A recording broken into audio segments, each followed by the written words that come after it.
மண்டேன்னு எனக்கு சுத்தமாக பிடிக்காதுங்க. எனக்கு மட்டும் கிடையாது, என்ன மாதிரி நிறைய பேர்த்துக்கு மண்டே பிடிக்காது. ஏன்னா ஸ்கூல் டேஸ் ஆகட்டும், காலேஜ் டேஸ் ஆகட்டும், இல்லை இப்போ வேலைக்கு போகிற நாட்கள் ஆகட்டும், மண்டேங்கும்போது கொஞ்சம் சோம்பேறித்தனமாகவே தான் இருக்கும்.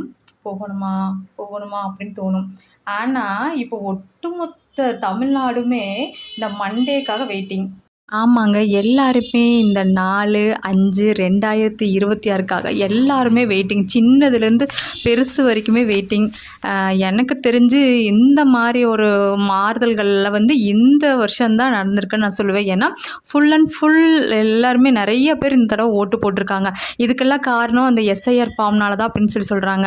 என்னோட நாலேஜுக்கு வந்து எனக்கு அது சத்தியமாக தெரியாது. எஸ்ஐ ஃபார்ம்னால தான் இதெல்லாம் நடந்ததுன்னு எனக்கு தெரியாது.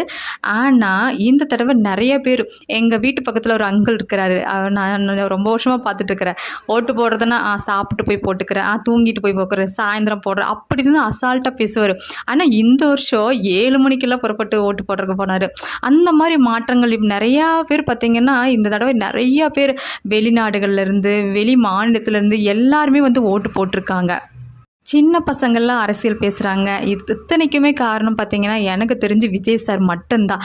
அவர் நீங்களாம் என்ன திட்டினாலும் சரி, இத்தனை மாற்றத்துக்கும் காரணம் விஜய் சார் மட்டும்தான். அவர் ஜெயிக்கிறாரு தோக்குறாரு அதெல்லாம் வந்து செகண்ட் பார்ட், அது எனக்கு தெரியாது.